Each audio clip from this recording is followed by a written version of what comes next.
Greetings, drowsy spirit. Tonight, I will tell you a story that will help you fall asleep soundly. Remember to subscribe for more bedtime stories and like the video before we start. Tell me where you're watching from and what time it is in the comment section. I would also love to know what story you would want to hear next. I never imagined that one night would completely alter my outlook on trust, fear, and life. But in retrospect, that 1987 Christmas Eve accomplished just that. At the age of 22, I worked nights at a small drive-up convenience shop in downtown Los Angeles. My name is Logan Mercer. Life consisted of numerous late shifts, weak coffee, and barely making ends meet. Indeed, I had aspirations of working in movies or perhaps becoming a writer. However, reality had me anchored behind a fluorescent-lit counter for the time being, watching the city plod by outside in what seemed like never-ending rain. It had been raining since the beginning of the day. The city's neon signs were obscured by red, yellow, and green streaks as the rain fell in sheets and bounced off the asphalt. The streets had become slippery rivers due to the unrelenting storm that had persisted for the entire week. I listened to the sound of water pattering on the roof while I sat behind the bar, sipping my coffee and eating half of my bagel. Jenna whispered, "Should have called the cops sooner. We'll give them a call right now," Naomi stated. And we did. We noted every detail when we stopped at a gas station. The drugs, the threats, and the arcade. The dispatcher spoke in a steady tone. Procedure, but it was unsuccessful. The police never contacted us again. Fortunately, I didn't see that man again, that I still think about him on some evenings. The way he clamped down on my shoulder. The way he waited in the parking lot. The way he said he would return. Sometimes I wonder if he took a picture without my knowledge. Did he follow us and other girls? I will never know. However, I'm aware of this. The demons of Los Angeles might sometimes appear when you least expect them to. I never imagined that something as simple as filling up my gas tank could become such a persistent nightmare for the remainder of my life. Years later, I can still recall every detail. The subtle buzz of cars coming and going from the station, the scent of gasoline in the air, and how my own body let me down when it counted most. For background, this occurred in the fall of 2007. At the time, I worked at Maplewood House, a community outreach facility in East Los Angeles, and I was 24 years old. I liked my job, which was by no means glamorous.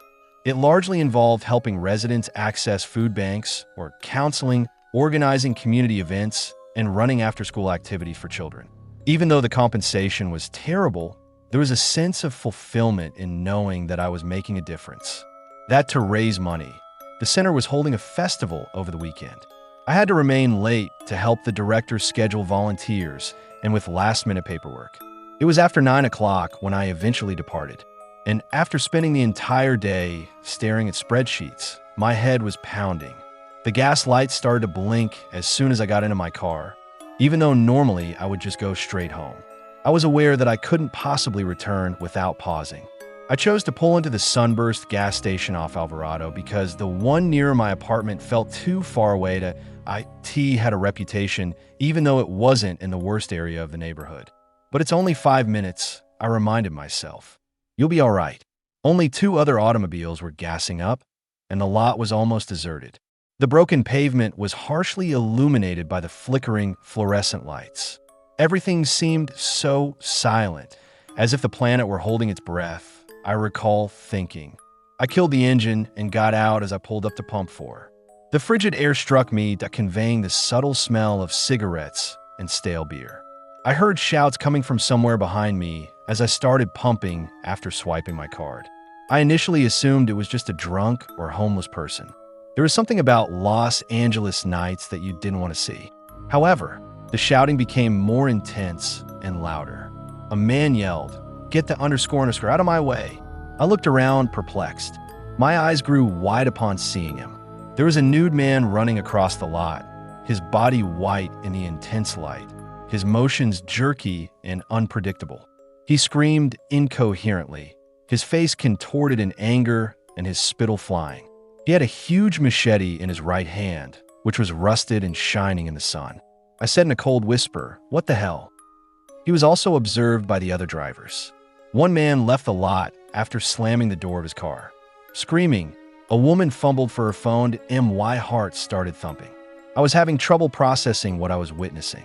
The man looked directly at me. Then, as if in a bad dream, I saw him running toward me. With gas splattering on the floor, I let go of the gas handle and hurried back into my vehicle. I tried to slam the door shut with trembling hands, but the man was there first, his bare boots smacking the pavement. He yelled, "Let me in! Let me in!" and slammed his free hand against the window. Just as he lowered the machete onto the hood of my car, I let out a cry and slammed the door shut. Clang! The metal crunched, the sound was loud, and I noticed deep scratches appear on the paint right away. He lifted the blade once more and repeatedly hit the hood, sending shockwaves through my car's frame. Just drive. Despite my brain's cries, my body remained motionless. Locked in place, my fists gripped the driving wheel. My muscles seemed to no longer belong to me. Later, I would learn that it's a freeze response known as tonic immobility. With his face contorted into an awful shape, the man abruptly leaped upon the hood, his nude body lit by the station lights. With a maniacal grin, he slammed his groin against the glass and raised the machete above his head. I screamed, "No, no, no," and ducked as the blade struck my windshield, spiderwebbing the glass. "Hey, get off her car," yelled man. I glanced up just enough to see two other patrons raising their arms and yelling at him. Among them, one tossed a Coke can, striking his rear end. The nude man's eyes were wide and animal-like as he turned his head abruptly. Then he leaped to his feet and started running after them, violently swinging the machete. My hand shook as I struggled with my keys, gasping for air. My body was still refusing to let me start the car so I could get out. The world seemed to be spinning, my ears rang, and my chest constricted. I heard the sirens at that point. Red and blue lights reflected from the gas pumps as two LAPD cruisers rushed into the lot. "Drop the gun." With a voice that boomed through the night, one cop shouted. With the machete still tightly gripped, the nude man turned. He let out an incomprehensible scream and started to go in the direction of the officers. "Drop it now," yelled someone else. I briefly believed that he might pay attention. His body shook as he raised the blade above his head. His jaw clenched as if he were grinding his teeth. Then he stepped forward, though. Before I could even cover my ears, the rounds were fired. Pop, pop, pop. The man gave a violent jerk. The air was filled with a scarlet mist. He collapsed instantaneously when one bullet impacted his head, his body thudding sickeningly against the pavement. The ensuing hush was intolerable. Only the acrid smell of gunpowder, the ringing in my ears, and the hum of the gas station lights. I sat still, staring at the corpse a few steps away from my vehicle. Blood, black and gleaming under the lights, drew around him. A policeman with a bright beam hurried close to me that I nodded shakily, but I was unable to speak. "Ma'am, are you hurt? Can you hear me? Now you're safe. Simply remain in the vehicle." I recall whitened knuckles from gripping the steering wheel so tightly. It wasn't chilly, but my entire body shook and my teeth chattered. Bystanders were escorted back by other officers who cordoned off the spot. One of the men who had shouted before seemed pale and held his chest as if he were about to pass out. The screamer was sobbing into her cell phone that I was unable to take my eyes off the body. I had a vivid memory of his face, or what was left of it. I took a while to drive home. I was detained there while the police questioned me and asked me to explain what I had witnessed. My voice broke, and I started crying repeatedly. They informed me that the individual had been causing trouble in the neighborhood for the entire week, was homeless, and was probably high on meth. It was almost midnight when I eventually pulled into my apartment. In the dark, I sat in my car and gazed at the scrapes across the broken windshield and the hood. My hands continued to shake. When I eventually made it inside, I sobbed till I passed out while sitting on the edge of my bed. I was unable to approach the gas station for weeks afterward. Hell, my chest would constrict if I tried to pump gas anywhere. Slowly, therapy helped. According to my therapist, the freeze response is the body's attempt to defend itself from trauma. I was still plagued by guilt. In my mind, I kept playing over the scene, asking myself, why didn't I simply drive? Why it's been years since that night, but I still see his face sometimes when I close my eyes, and sometimes I wake up in a cold sweat, convinced I hear the clang of a machete on metal.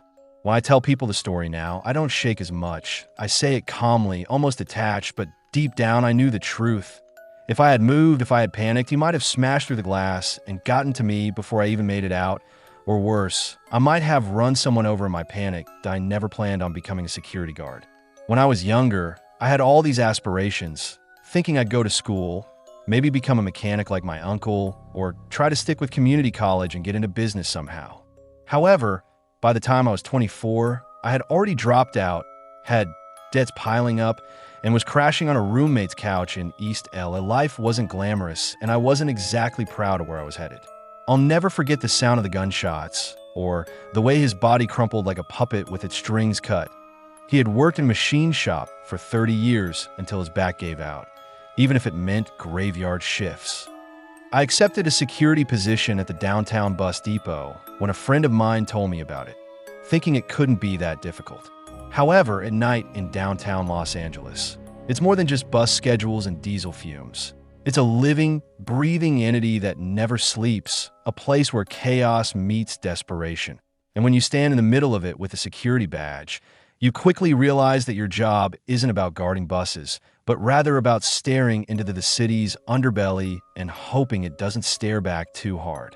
I worked those nights from 1997 to 2001, and while I've had drunks curse me out, homeless people try to set up tents inside the waiting bays, and addicts wander and high as the moon, there was one night that will never be forgotten.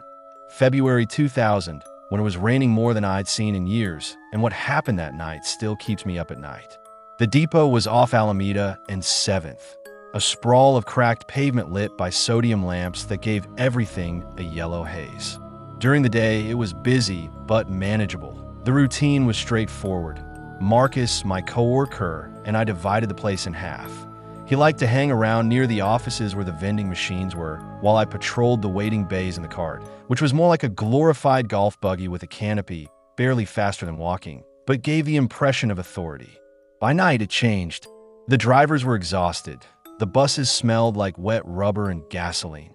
And the passengers, well, let's just say they weren't the 9 to 5 crowd. IT was about 10:15 when I saw her, sitting alone at Bay 4 under the awning. The depot smelled of damp concrete, wet clothes, and exhaust. I remember gripping my thermos of office coffee so tightly that my knuckles ached. That coffee was bitter, half-burned, but it kept me sharp. That night, the rain pelted the canopy so loudly that it drowned out my radio static. Puddles gathered in potholes, reflecting the orange street lamps like tiny pools of fire. She was in her mid to late 40s, with brown hair that clung to her face, a long navy coat, and a handbag cradled against her lap. While most of the passengers moved, tapped their feet, or smoked if they felt they could get away with it, she sat there, alert, looking around the depot as if she were expecting something other than the bus. I pulled up in the cart and leaned out. "You waiting long, ma'am?" Her eyes moved up to mine as I asked in a light, toned out a weak, but courteous smile of exhaustion was seen. "Bus was due to arrive 20 minutes ago." "Yeah," I laughed. "Everything takes longer than it should. Metro time is like dog years." Her fists clenched around her pocketbook as she nodded. "Do you need anything?" "Coffee isn't gourmet, but it's hot," so I offered. "That would be great if it's not too much trouble." "No trouble," I said. I radioed Marcus. "Hey, think you can grab a coffee from the break room? Passengers freezing out here." "Man, you're too nice." Marcus complained through static. "Okay, give me a minute." Her lips curled slightly more. I was standing close by as I waited, and I wasn't merely being courteous. I didn't like how the shadows drew in the depot's corners, or how two men stood too close to the vending machines and stared. "You went far tonight?" My question was Glendale. "I haven't seen her in years," she said quietly, paying a visit to my sister. I said, "That's good. The rain has somewhat subsided. Perhaps the journey will go more smoothly than it appears." She chuckled a little. "The kind you offer more out of civility than amusement. Every night, you work here?" I lifted my thermos and added, "Most nights, retains the rent. Keeps me energized." Her shoulders loosened a little for the first time, and I briefly believed that the night might not be as horrible as I had anticipated. MY radio then crackled. "Coffee is available." I gave her a quick look. "I'll be right back." "Stay put." "I won't," she said. However, Everything had changed by the time I returned. The scene struck me like a punch as I turned the corner. With both hands gripping her pocketbook, the woman stood up. A man with a stiff frame and a gloomy face was pulling on a gray hoodie. I exclaimed, "Hey," and unknowingly dropped the cup. After a moment of inaction, the hooded man released her purse and looked at me. He began to walk toward me rather than run. Slow, methodical, growling, "Get out of here." I held onto my flashlight. He halted 10 feet away and said, "Back off now." Then, with a flick on his wrist, a switchblade, possibly 4 inches in length, gleamed wetly in the light. "I'll slit your neck," he hissed. My chest tightened. My brain screamed at me to back off, but the woman was still behind him, wide-eyed and trembling. "Run," I yelled at her, and she paused before running to the curb. The man jerked as if he wanted to pursue her, but then he looked back at me. That MY flashlight was up. "Last chance. Put it down and go for a stroll." Rain splashed into my face, my knee pinned his chest, and he thrashed like a savage animal, clawing at my jacket as I swung the flashlight hard, catching his wrist with a crack and sending the knife clattering to the concrete just before he could react. The smell was a mix of decay and whiskey. "Stay down," I yelled, but my voice faltered. He bucked violently, nearly knocking me off balance. My gaze strayed to the knife inches from my hand. An instinct cried out. I seized it and placed it to his chest. "Don't move," I pleaded, my throat constricted. He stopped for a second, then let out a guttural sound. The woman was waiting at the curb, pale and trembling. "Are you okay?" I raised the knife, ready, but instead of charging, he spun and fled into the shadows between the buses. Gone. I stood there, drenched, shaking, clutching the knife like it was the only solid thing in the world. "He didn't injure me," I said, approaching, and she gave me a short nod. She hugged me tightly before boarding her bus, whispering, "You're my hero," and then she was gone. Marcus arrived minutes later, finding me soaked and holding the knife. "Jesus, Danny, what the hell happened? My God, you saved me." I tried to smile, but my jaw was tight, just doing my job. I told him in bits and pieces. He swore and radioed it in, but the hooded man was far gone when the police showed up. They collected statements, recorded the knife, and nodded as if they had heard it all before. I continued working the depot after that night, but something changed. Every shadow appeared sharper. Every passenger felt like a threat, and even though I saw the woman 3 more times, always quiet, always wearing that navy coat, she eventually stopped coming.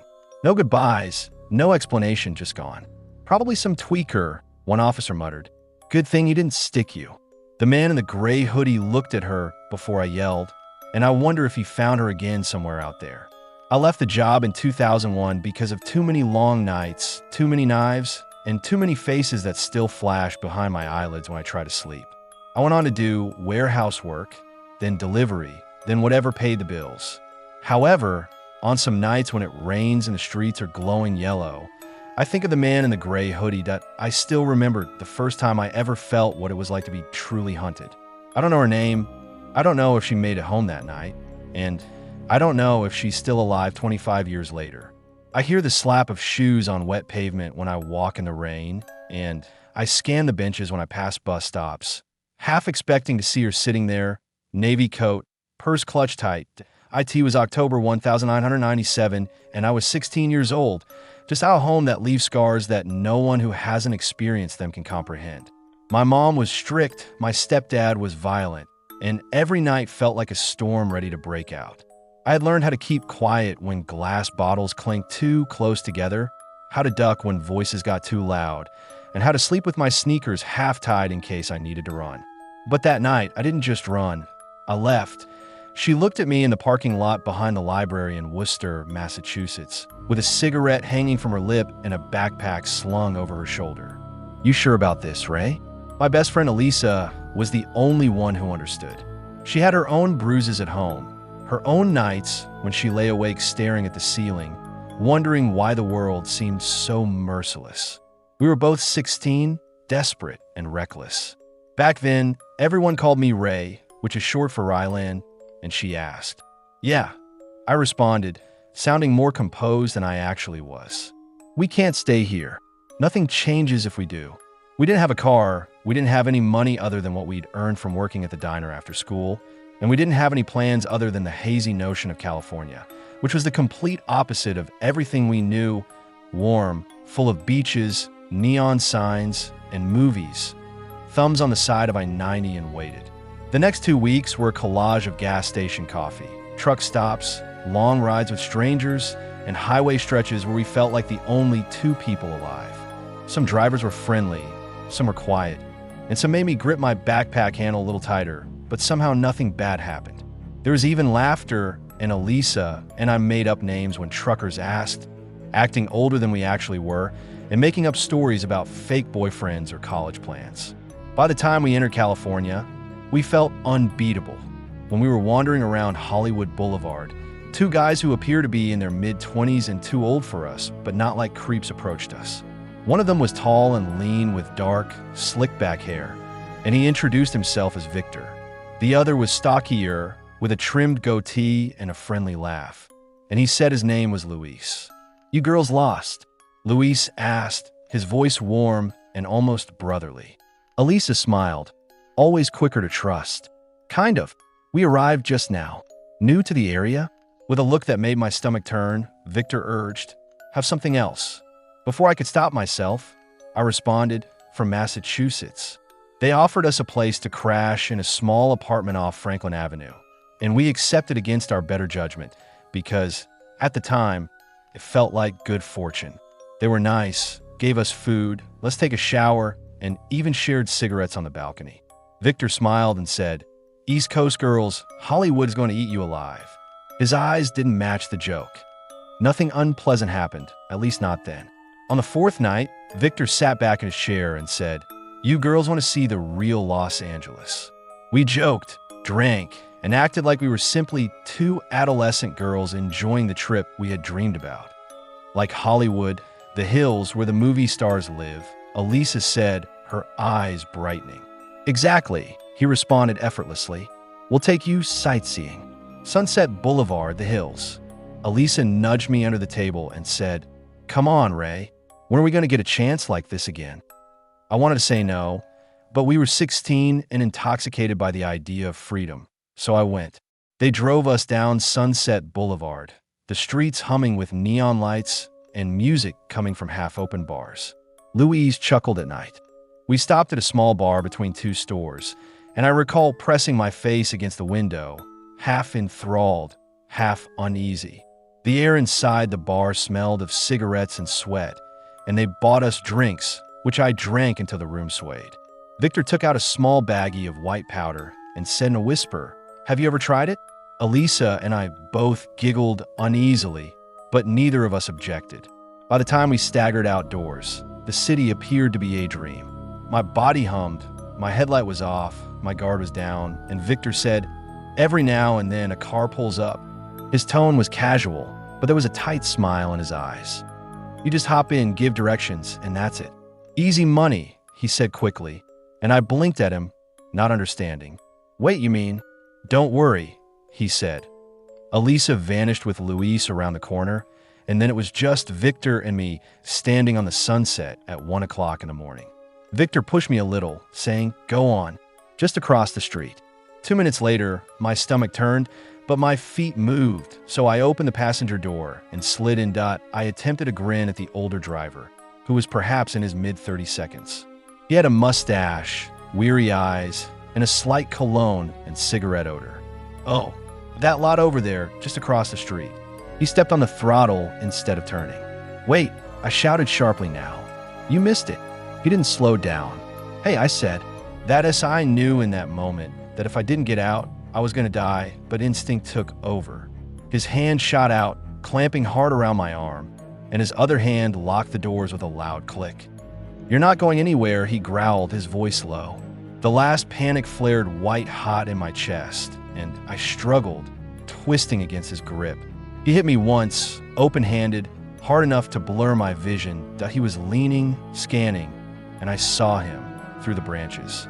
His car slowed, then started to creep, headlights sweeping over the street, and I ducked low, my breath ragged, my body trembling so violently I thought the leaves would shake with me. In a desperate move, my fingers found the lock, yanked it up, shoved the door open, and threw myself out onto the asphalt. I hit hard, pain exploding through my shoulder and knees, but I rolled and scrambled toward the nearest hedge at that moment. I noticed a gun glinting in his hand, and he drove slowly past me, passenger side, searching. I ducked deeper into the shadows, hoping he couldn't hear my heart pounding. As he passed, I ran toward a house's backyard, but I was cut off by a fence, so I had no way out. My chest grabbed, so I crawled back inch by inch to the hedge, and when I peeked out again, his car had looped back that he was circling, hunting, and I thought he had gone far enough, so I ran. His brake lights flared, my sneakers slapped the pavement, and he saw me. Crouching low, I darted around the corner, weaving between parked cars, and his engine roared as he followed. I held my breath. "We need to go now." She stared at me. "Ray, what happened now?" I screamed. I watched his car glide past, pressed flat behind a dented Toyota, and when his taillights faded, I ran. This time, I didn't stop until I exploded through the parking lot where I was supposed to go in the first place, where Luis and Elisa were laughing in the streetlight, oblivious. I grabbed her arm, breathless, shaking. The silver sedan circled again, slower this time, but by then we were already moving, already leaving. The following day, we left them behind and found another couch to sleep on. After a while, I broke and called home. I was back in Massachusetts a few weeks later. I thought that was the end of it, just another tale of how close I'd come to being another nameless person. They didn't argue, they just muttered curses and hurried us back toward the car. That I've only told this story a few times in my life, but even now, decades later, parts of me tremble when I think about it. Not just because I nearly died, but because I was so close to becoming just another murder victim. But months later, I was watching the news when they flashed a face on screen. A man arrested for a string of murders in Los Angeles. Women found strangled the mustache, the eyes, and the same cold set of his jaw. I froze, bile rising in my throat, that headline in a city that eats up girls like me. Sometimes I wonder how many others didn't get out of that car. Sometimes I close my eyes and hear the slow hum of his engine circling the block, looking for me. I was 23 years old when this happened, and I was living with my mom in a small one-bedroom apartment in Glendale, just outside of Los Angeles. Life wasn't exactly glamorous in 2006. I had just finished my shift at a small call center near Burbank, which I detested, but paid my bills, and I had to help her with groceries and rent because my mom's health was deteriorating, and while life was work, drive home, eat, sleep, repeat. And I think that's why I remember this night so clearly. It shook me out of that monotony and made me realize how dangerous Los Angeles could really be when the sun went down. It was a Friday evening at around 7:30, and my mom called me as I was driving home. Her voice was raspy as she spoke. I wasn't really social, and I was working long hours, picking up overtime, and honestly, most nights I didn't have the energy for much else that we've run out of milk and eggs, Maya. Oh, and bread, too. Sure, Mom, I murmured despite my tiredness. You want me to stop at Ralph's or Vans? She coughed a little and said, "It doesn't matter. Whatever is nearby." I recall observing the traffic and figuring that if I drove directly home on the freeway, I would pass a brand new supermarket that had recently opened in Eagle Rock. That I thought maybe they'd have some specials and I could stock up on more than just the necessities, since I'd seen the posters for it on the billboards and a large banner announcing its grand opening extended across the building. "All right, I'll check that new store out." I informed her, "See you in a bit." Because the front area was crowded with cars, and I didn't mind walking, I parked toward the back of the store, which was in one of those expansive shopping centers with a huge parking lot. The kind where the spaces are long and stretched out with rows that go on forever. Inside, the place was bright, brand new, and smelled like fresh produce and paint. Grand opening specials were advertised on nearly every aisle, and the staff wore green polo shirts with the store's name stitched over the pocket Harbor Market. Since I assumed I would only be picking up a few items, I grabbed a basket rather than a cart. But naturally, the bargains drew me in: half-off bread, discounted fruit, 2 cartons of eggs for the price of 1. Before I knew it, my basket was heavy enough to dig into my arm. A young man wearing braces noticed me struggling. "Hey, will you get a cart?" Would you like me to hold that at the register? They're out by the side of the building, just around the corner. It was dark now, around 7:45, and the air smelled faintly of car exhaust and grilled food from a nearby taco stand. Yeah, that would be great, he asked. I guess I underestimated myself. He smiled and took the basket. The cart area was tucked along the side of the building, not near the entrance. As I pulled a cart free, he stepped forward slightly and said, "Hey, I just wanted to say you've got really beautiful hair." I was first aware of him because of a flickering overhead light buzzing against the silence. He was smoking and leaning against the wall near the carts. He appeared to be in his early 40s, with an average build, wearing a Dodgers jersey with baggy jeans and a matching blue cap pulled low. His presence caught me off guard, but I dismissed it. After a moment of inaction, I forced a kind grin and said, "Thank you. Are you from this area?" He asked, flicking his cigarette to the ground. I shook my head. "Just shopping." He continued, "Come on, don't be shy," with a broad smile and slightly yellowed teeth. "Can I get your number?" I tried to tilt the cart to get around him. I held up my hand, showing him the small silver engagement-style ring I always wore on my finger. I wasn't actually engaged, but the ring had been a gift from my grandmother, and sometimes I used it as an excuse in situations like this. "Oh, I see," he muttered, backing off a step. "Didn't know you were taken." By the time I finished shopping and paid for everything, I had largely forgotten about the man. "Yeah, sorry," I muttered hastily and pushed the cart toward the entrance. When I looked back, he had already left toward the darker end of the LOTAS. I walked away. Basket grinned and said, "Good luck tonight." After loading the groceries into my back seat, I made the decision to return the cart to the corral. I used to work at a Ralph's a year ago, and I remembered how annoying it was when people just left carts all over the lot. I pushed the cart back toward the side of the building, and that's when everything changed. I wheeled my car toward my car, which was parked toward the back. The parking lot was noticeably empty now, with the majority of the families and afterwork shoppers having already left on my way back to my car. I saw that a van had pulled up along the row where I was parked. It was a white panel van with tinted windows and no company logos. I slowed as I got closer because something didn't feel right. The driver's window rolled down with a mechanical hum, and I felt sick to my stomach when I saw who was driving. The man in the Dodgers jersey.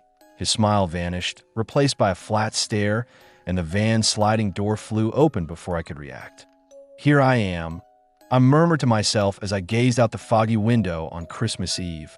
There's nothing celebratory about it. I hardly noticed the jingle of the bell over the entrance. It was simply another stranger seeking shelter in the midst of storm. Then I caught sight of him, a tall, broad man with a black poncho that hung onto him when he moved. His features were obscured by shadows as his hood was drawn low over his face. He stopped and looked at the shop as though he was studying it. As well as myself, I made an effort to grin that I called, my voice louder than I intended, and said, "Hey there, if you need anything, I'm here to help." He didn't respond. Rather, he hovered close to the building's edge before vanishing around the corner. I dismissed it. Strange, but most likely simply someone attempting to avoid getting wet. The rain grew heavier 2 minutes later. The ceiling shook as thunder cracked overhead. Trying to get rid of the cold that had crept into my bones, I sipped my coffee. I heard the quiet rumble of an engine at that moment. Tires splattering through puddles. A black SUV rolled slowly, approaching the drive-up window. I put my cup down and went over. "Good evening. It's raining like crazy tonight." I leaned into the window and said hello. Almost simultaneously, the SUV's doors flew open, and men wearing ski masks jumped out with their weapons. "Not filled the register now," one shouted, his voice piercing, full of authoritative fear. My heart stopped. I rotated my legs to take the lead. "Oh, I see." I stumbled and retreated in the direction of the cash register. The man with the poncho then reappeared in my vision. My stomach fell when he came out from behind the building. He wasn't merely observing this. He took part in it. In his hand, a rifle glinted .30 All it needed for my life to seem to be in slow motion was that. I approached the cash register, my fingers shaking wildly as I fumbled with the till. One of the men in masks yelled commands. "Act quickly." Ignoring the shaking in my palms, I stuffed banknotes into a tiny duffel bag. Beer packets were thrown into the bag as they rummaged through the refrigerators. While the poncho man stood silently, looking around the lot as though he could spot any possible witnesses, one of them snatched up scratcher tickets and counted them rapidly. My old friend in the poncho, the leader, stepped forward, obviously planning the heist now. I sank to the floor behind the counter, trembling, my chest heaving with panic, every fiber of my body screaming. The storm outside roared, but inside the silence was suffocating. Minutes crawled by, and I wasn't sure how long I sat there. 2-5. My mind kept replaying every single one of those words. "If anyone finds out you called the cops, you're dead," he said, his voice low but heavy with promise at detail. The guns gleam, the masked faces, the cold precision of it all. Then headlights came on outside the window, and my body stiffened, anticipating their return. But no, it was a man in a security uniform, clocking off for the night, pausing to get a soda. "Hey, you okay?" "I think so," he said, his eyes worried. "Please stay until the cops get here," he said without hesitation. I never saw those men again, and I don't know if they were ever caught. The next few days were surreal. I quit my job, avoided my manager, my old co-workers, and even the store itself. Los Angeles, with its never-ending noise and neon glow, suddenly felt small and oppressive.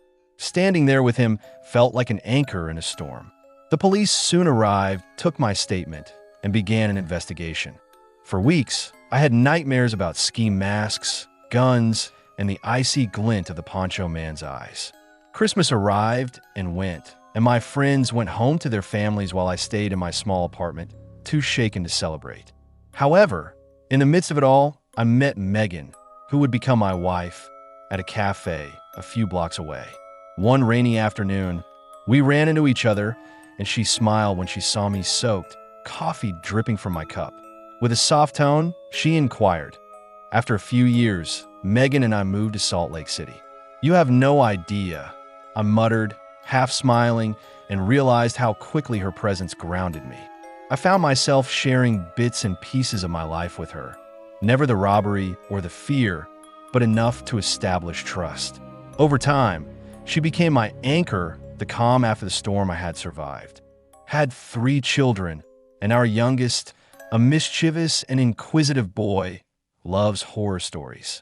He listens wide-eyed as I tell him about them, and I tell him just enough to teach him that fear is real and that caution is necessary.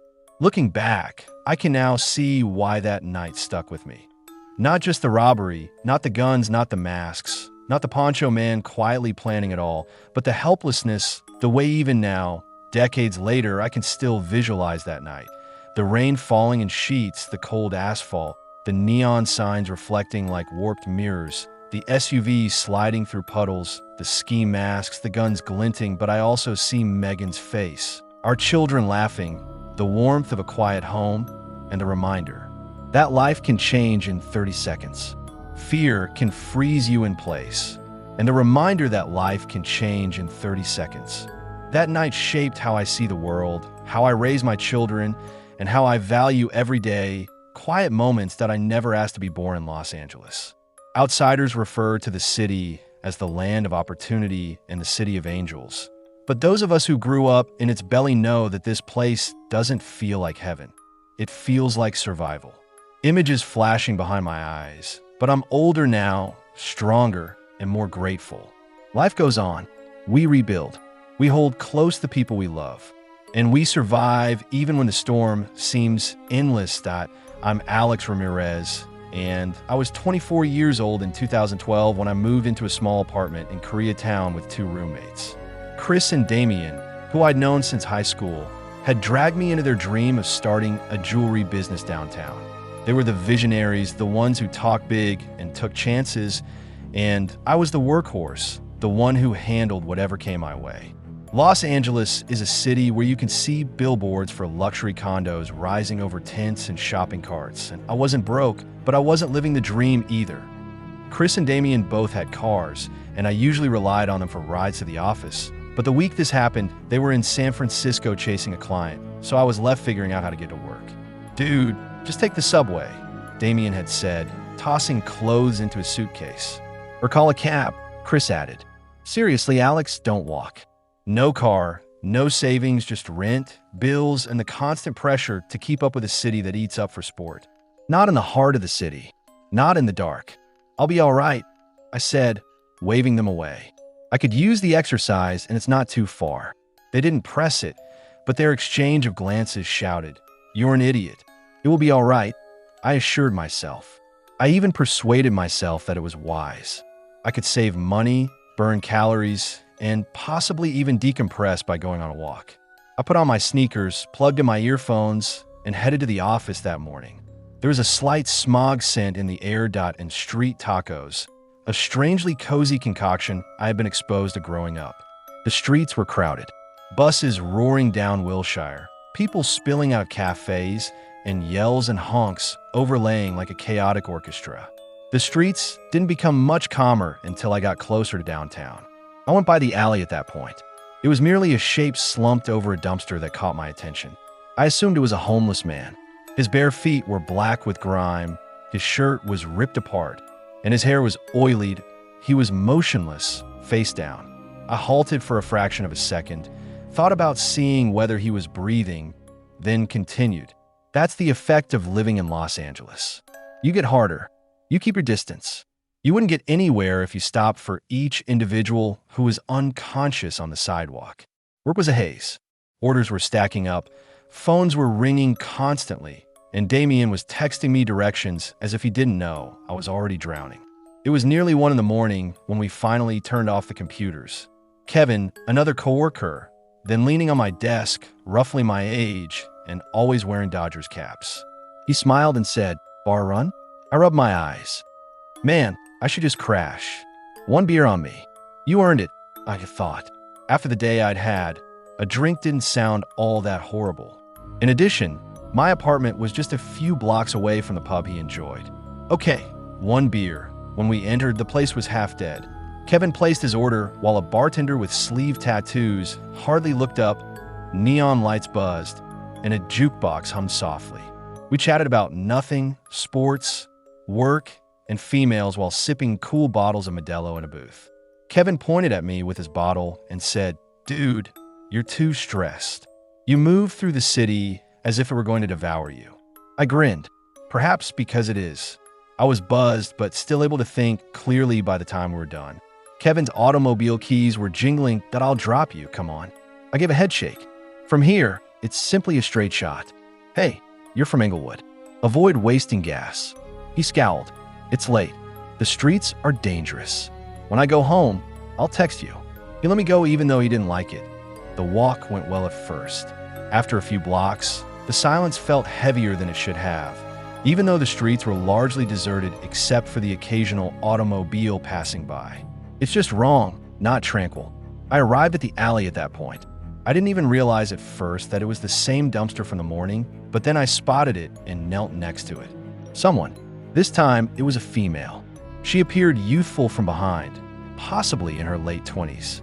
Jeans, a ponytail, a shirt that's light blue. Not the kind of person you'd expect to find digging through trash. My heart thumping, I slowed. She was creating a wet, sticky sound that seemed harsher than someone biting too near your ear.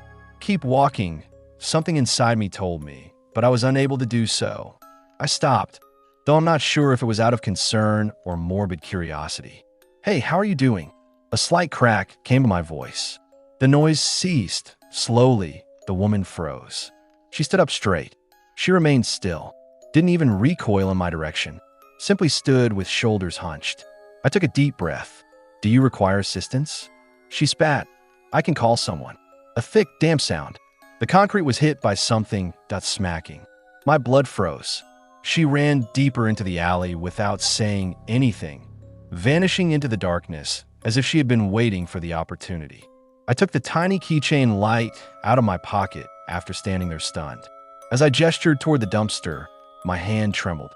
The same homeless man from that morning was trapped by the beam, but suddenly his face has been ripped away. His mouth opened wide in a cavern filled with blood.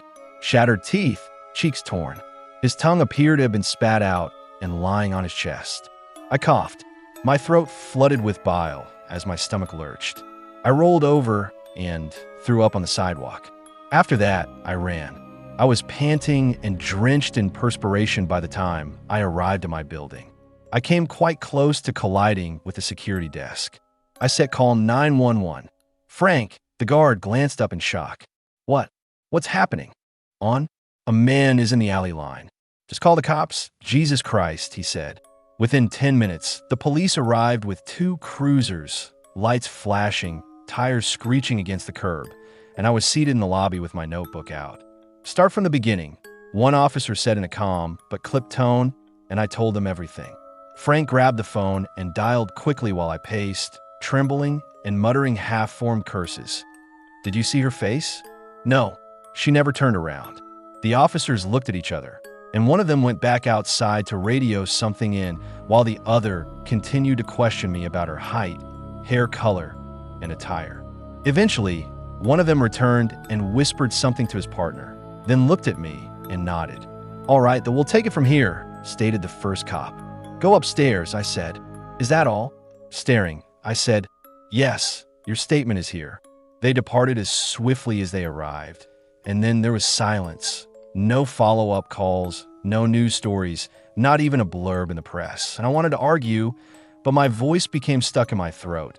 Sometimes I wonder if she was high, if it was drugs, if that's why the police buried it, or maybe she wasn't human at all. Maybe she was something else. It was like nothing had happened, but I knew what I saw. For weeks afterward, I couldn't sleep. Every noise outside my window made me nervous, and every alley felt like it might hold her, crouching in the dark, waiting. I'll never forget the sound, the tearing, the chewing, and the fact that she never turned around, because deep down, I believe that if she had, I wouldn't be here to tell this story. I never imagined that loneliness could drive me to do something so dangerous, but now that I think about it, I see how much of it began with my inability to be alone. At the time, I was 24 years old, living in Los Angeles. Even though I was technically in Glendale, just outside the bustle of the city, working part-time at a bakery near Brand Boulevard, and sharing a home with 2 roommates who were constantly preoccupied with their own lives, and spent most nights watching TV reruns while scrolling endlessly on my phone. I had never been comfortable with dating apps because of the forced swiping and shallow bios. But one night, in a state of boredom and loneliness, I opened Craigslist. Yes, Craigslist. I cringe when I say that aloud now.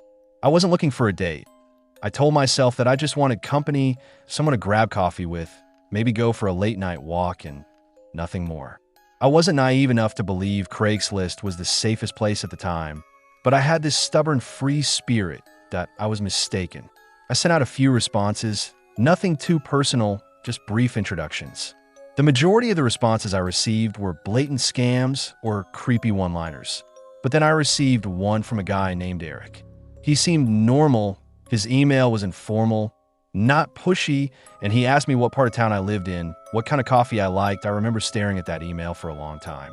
It seemed harmless enough, and I agreed against the little voice in the back of my mind telling me not to. He even included a picture of himself. He wasn't movie star handsome or anything, but he looked clean-cut, like someone I might have passed on the street 100 times without a second thought. His message read, "I'm not really into clubs or bars, but I like grabbing coffee and talking. If you're free this weekend, maybe we could meet up." The day came. He texted me to say he was on his way, but it took him almost 40 minutes longer than he said, and by the time he pulled up outside my apartment complex, the sun was already beginning to set. He offered to pick me up, but I should have refused, insisting that we meet at the coffee shop instead. I told myself that it was okay because I lived in a busy neighborhood and could always back out. The car was a beat-up silver Honda Accord. "You must be Anna," he remarked, rolling down the window and smiling briefly at me. "Yeah." I forced a smile back, clutching my phone tighter than usual. "Hop in.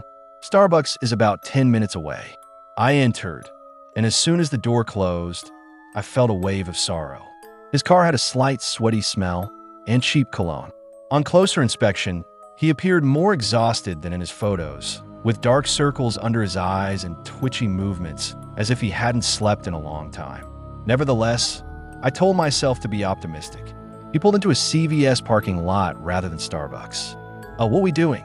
He unbuckled his seatbelt and said, I just got to return something real quick, so I have some cash for the drinks, and I sat rigidly in the passenger seat. I asked, my voice too polite, too cautious, that seat. Oh, all right. He was gone for nearly 15 minutes. I stared at my phone, considering texting a friend, but I quickly talked myself out of it so as not to come across as suspicious. His energy was different when he returned. His movements were jerky, and his pupils looked blown. I knew the signs. I had spent enough time with addicts in high school to know that he was high on something that I felt sick to my stomach. I apologized. He began shifting the car into drive, but I just realized I left something behind at home. It will arrive soon. It won't take long. Sure, I said, despite my instinct telling me to say no. I froze, as I often do when I don't want to start a fight.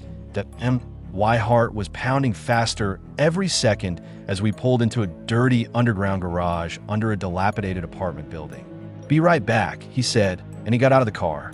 I stared at the door he disappeared through, my entire body trembling with the desire to run. But I chose to sit there with my phone in my hands until he returned a few minutes later. And this time, his face told me everything I needed to know. His jaw was tight, his grin was too big, and his eyes seemed to be buzzing out of his skin. Hey, I said, attempting to sound steady. I received a call while you were upstairs. An emergency in the family. I really have to go back. I would appreciate it if you could simply drop me off at the closest train station.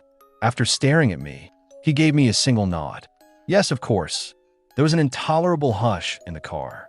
As we entered the expressway, my hands trembled in my lap. I briefly believed that it might be all right. Perhaps he had simply dropped me off. Then we went by the exit, though. When I said, you just passed the station, my voice broke. He continued to drive. Hey, did I get through? The exit was missed by you. Nothing. He moved farther into the left lanes, his knuckles getting tighter on the steering wheel. My throat became parched. What are you doing? At last, he spoke in a cold, quiet voice. Anna, why do you think I went through all of this? Do you believe that I will simply drop you off? The number. We're going to enjoy ourselves. My heart struck my ribs hard. Are you serious? He grinned, extremely serious. His palm sprang out and gave me a backhand across the cheek before I could unlock my phone. My cheek erupted with white-hot pain. My phone fell out of my grasp and went beneath his seat. I exclaimed, "What the fuck?" He snarled, "Put that away." My chest heaved and my ears rang. I gazed at the freeway signs that were fading away from us. We were leaving the city farther and farther behind. I realized then that I wouldn't be returning if I didn't take action right away. Something inside of me exploded as we got closer to an interchange. I was eagerly awaiting his next move. I took hold of the steering wheel with both hands and gave it a forceful rightward yank. After abruptly swerving and sideswiping another automobile, the car crashed into the concrete barrier. My body was thrown forward by the impact, and my seatbelt bit my chest. Even as my vision became blurry, I continued. He screamed, swore, and swung his fists at me. To deflect his strikes, I rolled my legs up and kicked frantically. "Get out! Get out! Get out!" was all I could think as I pushed at the door handle and fell backward out of the automobile, landing hard on the pavement. Cars screamed to a stop, and headlights flashed around me. With blood in my ears, I clambered to my feet and dashed in the direction of the closest stopped car. The middle-aged driver was using his phone. I rapped on his window. "Please help me. He's attempting to abduct me." He rolled up his window after giving me a wide-eyed stare. How could I have screamed? Eric was already getting out of his car behind me, his angry expression contorted. "No, no, no." I screamed as I spun in the direction of the concrete wall. I stumbled over it mindlessly, smacking my knees into the metal fencing on the opposite side that I threw myself over the fence after pushing with all my might till it bent. I hit the ground hard. He wasn't following as I turned to look behind me. He was sprinting in the opposite direction, vanishing into the traffic jam. As I staggered ahead, I became aware that I had come to a horse trail that I vaguely remembered from my adolescence. Adrenaline kept me going even though my entire body hurt. After miles of walking, I arrived at a Burbank bowling alley. I called the cops inside on a payphone. They arrived, recorded my statement, and submitted a report. They never got back to you. I'm still unsure about Eric's fate. including if he was arrested or if he injured anyone else. All I know is that I have a scar from that night. I think about that moment more often than I'd care to admit. Why do you think I went through all this trouble? And now I hear it again whenever I get into a stranger's vehicle. I never imagined what it would be like to move to Los Angeles. In a small Oregon town where I was raised, life was sometimes it's too quiet. The largest controversy we've ever had was when a grocery store manager was caught skimming scratch-off tickets from the counter. Everyone knew everyone. I had been dreaming for years of something greater, something quicker. Anything that didn't feel like monotony was smothering me. I therefore felt as though my life was finally opening up when I was accepted to Crestwood Law School, a program located in the center of Los Angeles. At 24, I was both anxious and thrilled. When I left, my mom started crying. Using a handshake rather than an embrace, my dad attempted to conceal his sorrow. Additionally, I filled the back of my car with whatever I could. Outdated Honda Civic. The amusing thing is that when I initially drove into the city, it didn't look anything like what I had expected. The city was gloomy between the postcard pictures, graffiti, tents beneath bridges, and nighttime sirens, even though there were palm trees and bright sunsets. I had the impression that a single cell was being absorbed by something enormous as the roadways branched out like veins. However, there was one aspect of my move to Los Angeles that bothered me more than the rent or the coursework. Isabella was the name of my half-sister. She was the daughter of my father's first marriage. Although I had never met them, I had always heard of them. Isabella was like a locked box in my family's home when I was growing up. In addition to not talking about her, my parents' responses to my questions were awkward and abrupt. I only knew that she was a Los Angeles resident. I had, of course, researched her online years before. She wasn't active, but I had seen a few old pictures on Instagram and a stale Facebook account. I could recognize her on the street, but I had no idea how to approach her. She was a mystery. I carried that wonder into my first year of law school, until my phone chimed one evening while I was sitting in my apartment after finishing a stack of Tor's reading.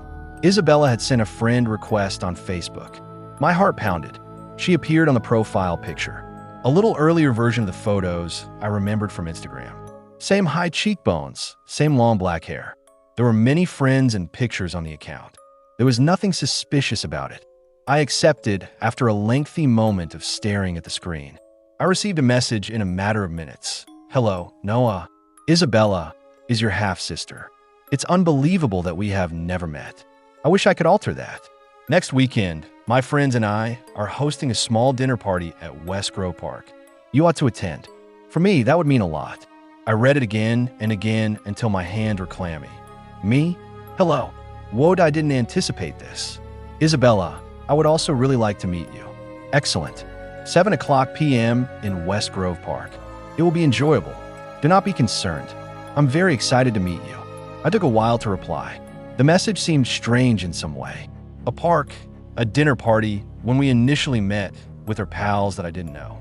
I told myself that I was overanalyzing the situation and that perhaps this was the norm in Los Angeles. I was still unable to overcome my nervousness. Meeting my half-sister after a lifetime apart was meant to be a sensitive moment.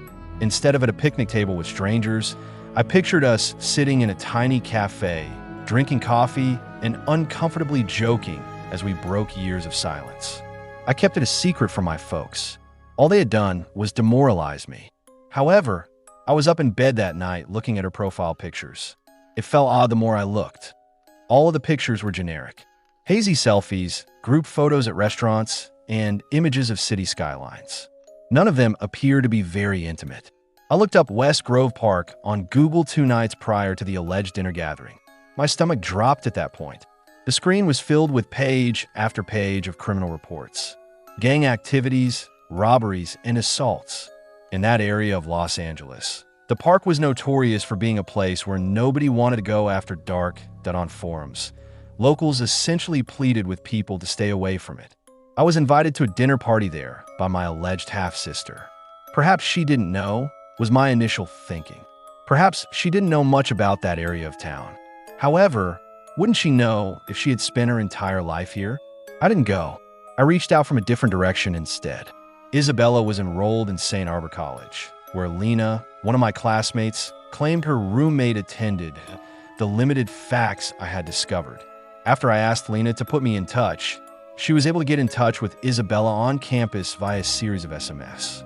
I eventually got to meet her 2 days later, in Lena's living room, with pizza boxes on the coffee table and Netflix on the TV, not in a dimly lit park with strangers. I recognized her as soon as she entered.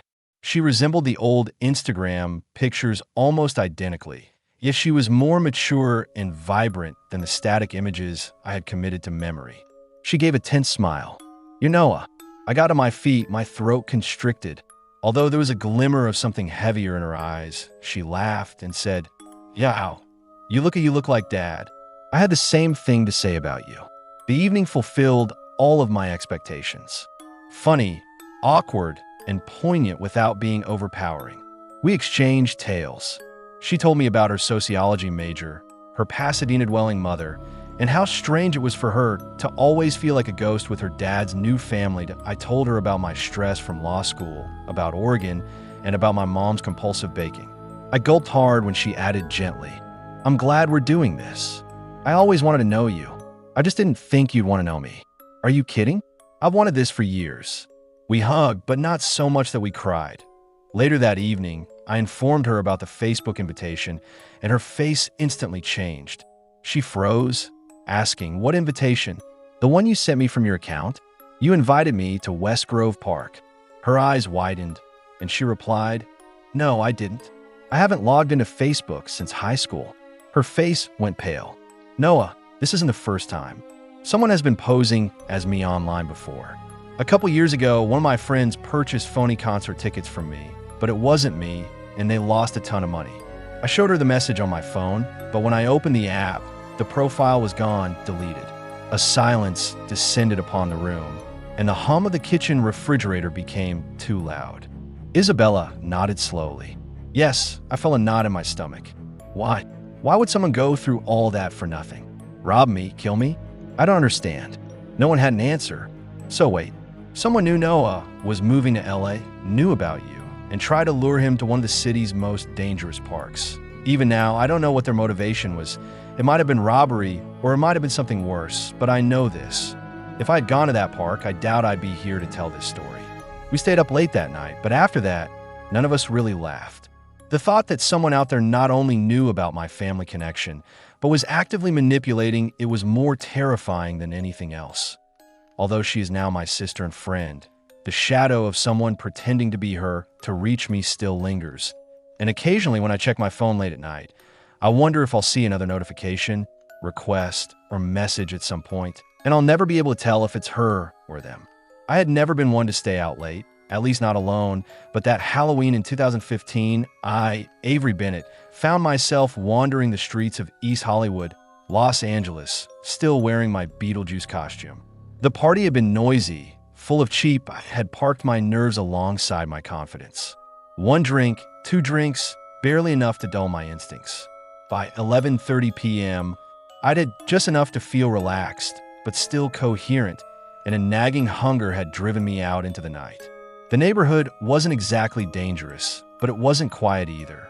Music leaked from apartment windows, cars hummed past, and the occasional shout or laughter cut through the cool fall air. Avenue looking around for a food truck, something open that late. This should be easy, I thought to myself, adjusting my striped jacket and checking my phone, Spotify ready. But I wanted it on speaker so the music could reverberate faintly against the buildings, and I smiled as a loud pop song filled the air around me. It had never felt dangerous to walk alone until that moment. So I turned north down a quieter residential block, hoping the next one over might have some luck. I was so preoccupied with queuing up another song that I didn't notice the sudden movement behind me, and my brain registered in fragments. A man running at full speed, his shadow extending across the dim street lights. Clothing that wasn't athletic, not what a jogger would wear. Speed that wasn't the casual run of someone late for something, but the urgent raw charge of intent. And almost immediately, he stumbled on some fallen palm fronds scattered across the sidewalk.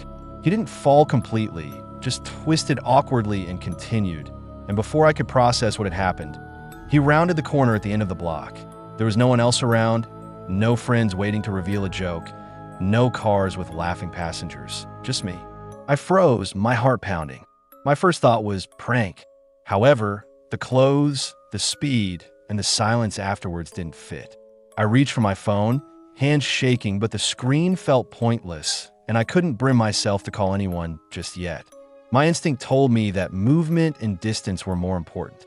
Earlier that day, Avery Bennett had been just another 20-something navigating Los Angeles. I was a freelance graphic designer, so I was usually holed up in my apartment or coffee shops, sketching out logos or editing photos with my headphones clamped tight.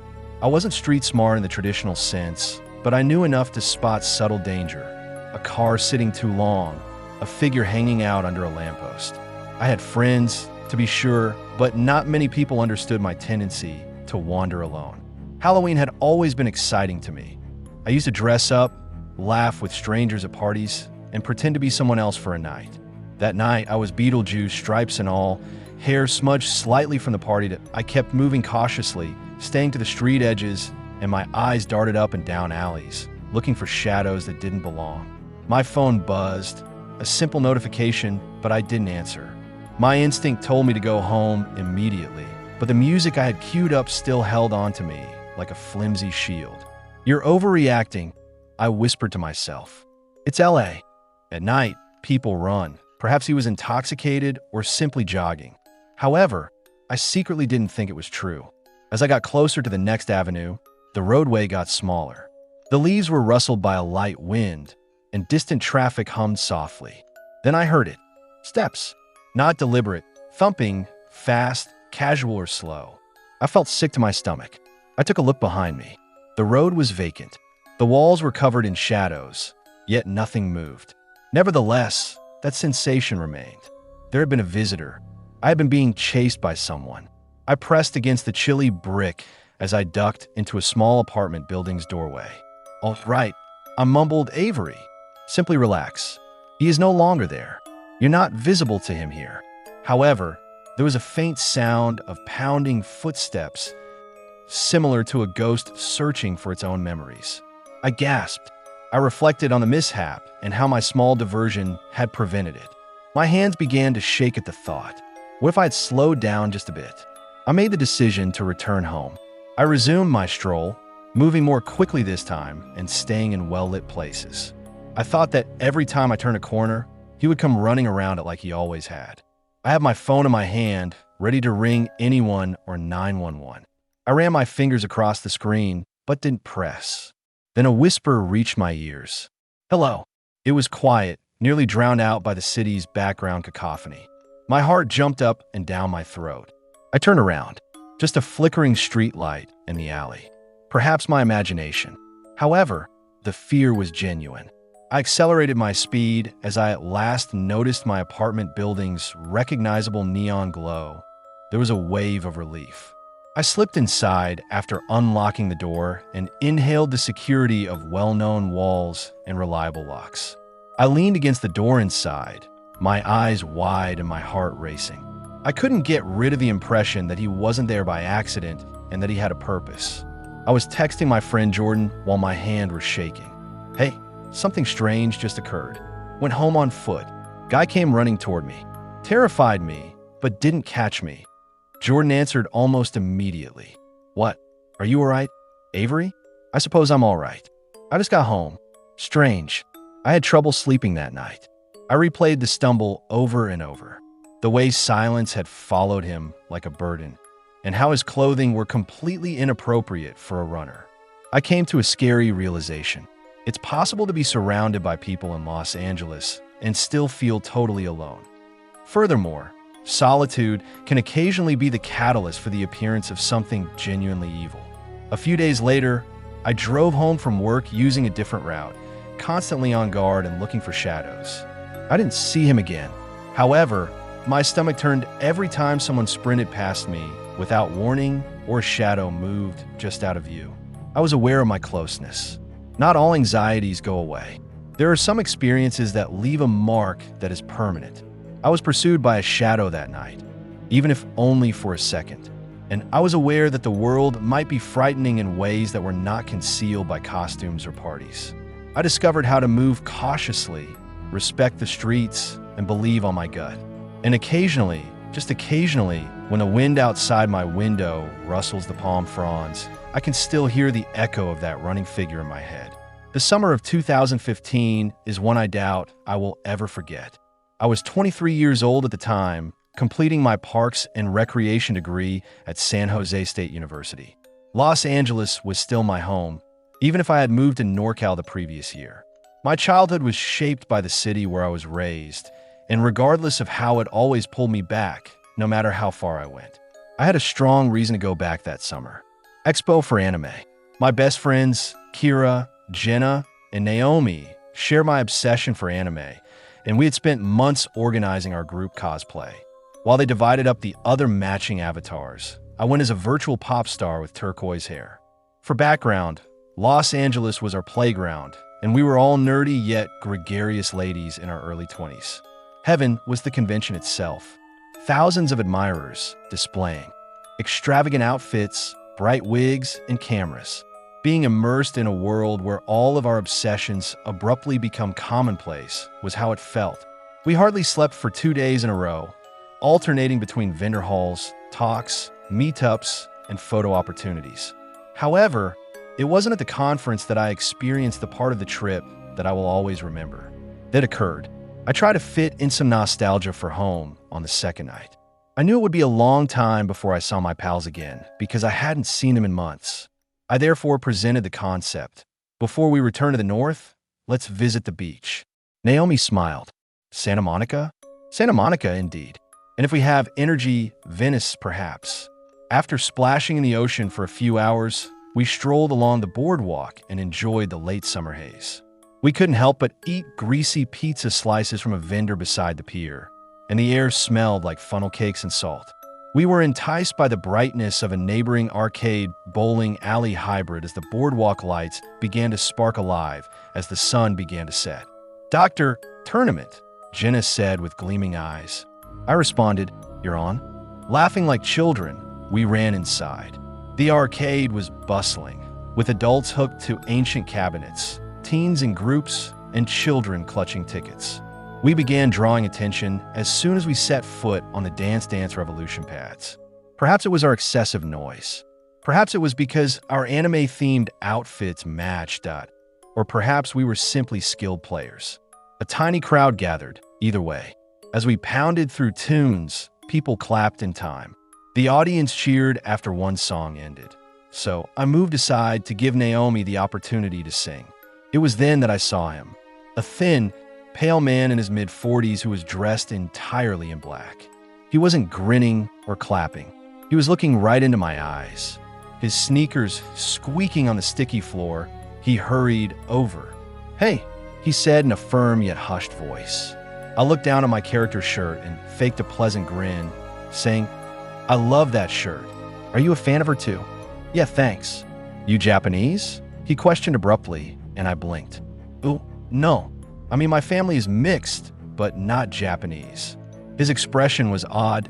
"I've always wanted to meet a cute Japanese girl," he said, and I froze, half-scared laugh erupting.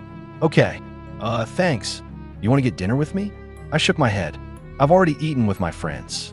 "I'm sorry." Then he pulled his phone out of his pocket and said, "A picture." He put an arm around my shoulders and pulled me tight before I could react. His hold wasn't playful. Rather, it was firm and possessive, and my chest tightened. I said, "Wait, I'm not ready," and raised my hand to cover my face. I wriggled and tried to pull away, but Naomi came up and stood between us like a shield. "Is everything okay here?"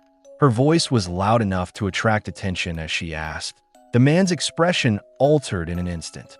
He tucked his phone away, muttered something under his breath, and slunk into the crowd. I tried to shake it off. Probably just a creep, I told myself. But the way he touched me, the way he forced that moment, it left my skin crawling. We told a nearby security guard, but the man was already gone. The guard shrugged, unconcerned. "You good?" "Yeah. I don't want him to think he scared me off." Jenna said softly that let's simply continue to play. We stayed another 30 minutes, but my focus was gone. I kept scanning the crowd, certain I saw his silhouette lurking near the air hockey tables or slipping past the skee-ball lanes. My paranoia built until I couldn't ignore it. Finally, I admitted, "Guys, let's get back." The arcade spilled into a darkly lit outdoor lot, and as we cashed in our tickets, I selected a small Yoshi plush and held it in my palm like a safety anchor as we made our way to the exit. "Sodium Street, you girls want something real fun?" He called out, his voice rasping. "Got some rock for you, my treat."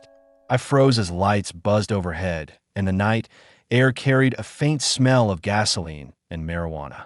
He was waiting, sitting on a bench near the entrance, and as soon as he saw us, he stood up, his lips twisting into that same unsettling grin. "What? Crack? Make you feel so good. Better than this kitty __ in there." "No thanks," Naomi said firmly, guiding us toward the car, but he followed, his strides quickening. "You don't say no to me," he snapped. "You're coming with me. All of you, my herm of Asian, you're going to be sorry." Jenna's voice was sharp and angry. "Back off now." We rushed across the lot. He kept up, his words alternating between promises and threats. "Don't disrespect me. Don't turn me down. I'll take you, all of you. You'll see. You'll wish you listened." By the time we piled in Naomi's car, my hand was shaking so much that I dropped my plush. He slammed his fists against the glass, rattled in the window. "You're dead. Everyone," he yelled. As she sped out of the lot, I honestly thought she might have run over his foot. In the rearview mirror, I saw him still pointing and screaming before he ran across the street and disappeared into a dark alley. "You haven't seen the last of me." Naomi slammed the keys into the ignition, her breath coming quickly. We drove in silence for blocks before anyone said anything. Another man was sitting stooped inside, holding something metallic that glinted in the light. Perhaps a knife blade. His tone was urgent and low. "Enter." My entire body went cold. My legs felt like stone, yet my brain was screaming for me to get up and move. "No," I said, taking a step back. "Board the van." This time, the man with the sword repeated more loudly. I pivoted and ran. I didn't consider it. I didn't turn around. At last, my legs gave way and I was able to run toward the grocery shop door. I heard one of them yell, "Hey," and then the van door bang. I rushed through the automated doors and almost ran into a security officer standing at the registers. He took a gentle hold on my arm and said, "Miss, are you okay?" "There's a van," I exclaimed, gesturing back toward the parking lot. The guard's eyes widened as he said, "Two men tried to grab me. One had a knife." The manager hurried over after he gave him the signal, and they both followed me to the glass doors. The van was already pulling out of the lot when we peeked out, its tail lights blazing as it vanished onto the main road. "Jesus Christ," said the guard in a whisper. Several patrons who had been departing at the same time returned and reported seeing the van drive away. According to one woman, it was a van with white panels and blacked-out windows. The management called the cops right away. Although it was probably only 10 minutes, it seemed like an eternity until they showed up. Two officers asked me to explain everything as they entered, notepads ready. One of them asked what the driver looked like. I did my best to describe his face, the Dodgers jersey, the hat, and his build. I had to keep my hands clasped together because they were shaking so much. And the traveler, perhaps in their mid-30s, with a shaven head, carrying, I said, some sort of blade. The other witnesses also provided statements. They offered to take me home, and I accepted their offer after one of the police finally remarked, "We'll keep an eye out for the van." These kind of guys usually circle around areas like this. You did the right thing running back inside. I left my goods unopened in the back seat. I couldn't stop shivering, though, as I got into the driver's seat. I was followed all the way to Glendale by the police cruiser. I didn't get much sleep that night. Every time I closed my eyes, I could see the metallic gleam in the passenger's fingers and the sliding van door opening. I was terrified to go grocery shopping by myself for weeks after that. Despite my guilt, I would park as near to the door as I could, occasionally leaving carts behind because I was too scared to cross the lot again. What those men wanted with me is a mystery to me. Robbery, kidnapping, worse. I will never know. However, I am aware of this. There are shadows in Los Angeles, and I'll never forget how nearly I vanished into one of them on a peaceful Friday night when they stretched into the most mundane locations, like as a grocery store parking lot. When I was 13 years old in the fall of 2002, I was sitting in my Santa Clarita, California, middle school science class when my teacher, Mr. Patterson, stood at the front of the room grinning. He cleared his throat, adjusted his spectacles, and made the statement that all 8th graders hoped to hear. He said, "All right, class," with a hint of eagerness in his voice. "We're going on a field trip to the Natural History Museum in Los Angeles on Friday of next week." The room erupted in cheers as I turned to face my 2 best friends, Kayla and Danielle, and we both had that look of pure middle school giddiness. At that age, a field trip meant freedom, a break from the routine of school. Dinosaurs, fossils, minerals, you name it, you'll find it. You'll get a full tour, lunch, and yes, he smirked, a little free time at the end. When school offered me something to look forward to, I clung to it. By that time in my life, I was a restless child. And while my home wasn't terrible, it wasn't great either. My mom worked long shifts as a nurse at Henry Mayo Hospital, so most evenings I was left to my own devices, eating microwave burritos, playing my PS2 until midnight, and falling asleep on the couch. The 3 of us had been inseparable since 6th grade. If one of us had an idea, the other 2 usually went along for better or worse, and that Friday trip, it turned out to be both. I woke up before my alarm, which was uncommon in those days, and my mom had left a sticky note on the fridge reminding me to remember lunch money. Kayla, with her sardonic humor that could break any tense moment, and Danielle, quieter, more grounded, but with a streak of stubborn bravery that frequently dragged us into trouble. When I arrived at school, the yellow buses were lined up outside, engines humming, children bouncing with excitement, teachers trying to control the chaos, and parents waving from car windows as if we were going to summer camp. I shoved it into my backpack, scarfed down a Pop-Tart, and ran to catch the bus. Kayla found me first. "Are you ready to see some dinosaurs?" She pushed her curly hair out of her face and smiled. Danielle joined us a second later, tucking her straight brown hair behind her ear. "Hell yeah," I answered, pulling my backpack higher. "As long as Mr. Patterson doesn't make us write a 5-page essay on the way back, I'm good." By the end of the day, the 2-hour bus ride dragged, but at last, the skyline of downtown Los Angeles showed through the misty windows. We pulled up at approximately 9:15 a.m. We chuckled, but we had no idea how much we would desire for something as dull as schoolwork. Upon entering the Natural History Museum near Exposition Park, I was immediately taken aback by the enormous dinosaur skeleton in the foyer, the sound of footsteps on marble floors, and the subtle aroma of cleaning products combined with the metallic smell of outdated air conditioning. The day was meticulously planned, consisting of 3 hours of guided tours, lunch outside, 2 more hours of science exhibits, and then free exploration for the final hour, a rule that obviously annoyed us. At lunch, the 3 of us sat on the concrete steps by the Rose Garden, half-eaten sandwiches. "All right," Kayla leaned in and whispered, "but what if we don't spend our spare time indoors?" Danielle's eyebrow went up. "What do you mean?" We slip out, browse the small stores around the corner, and purchase genuine goods rather than some pricey trinkets from the gift shop. I paused and chewed slowly because I knew that if Patterson found out, he would lose it. "We won't be caught," Kayla smirked.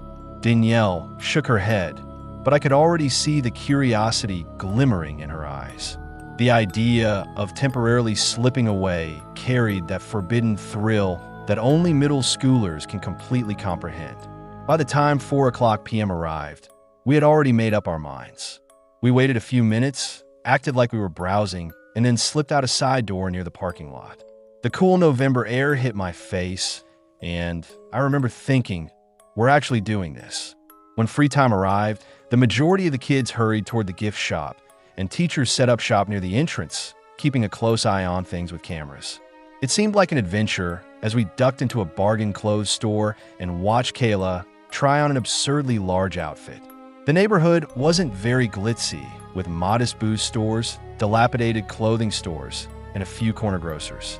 He was leaning against the wall outside the shop, a man in his late 40s with ragged clothes and a messy beard. At first, I didn't think much of it, since homeless people were common in Los Angeles, but when we left the store, he started walking right behind us. Kayla noticed first. Danielle bought a small keychain. I grabbed a pack of gum just to make sure I hadn't wasted the trip. He's been there since the last store. I laughed nervously, thinking maybe he's just walking the same way.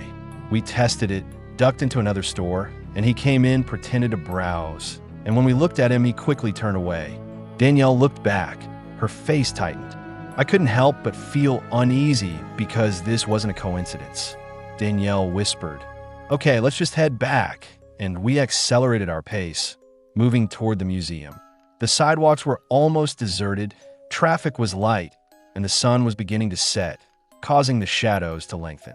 We came to a crosswalk and waited for the light, and behind us, an alley opened between two buildings covered in graffiti.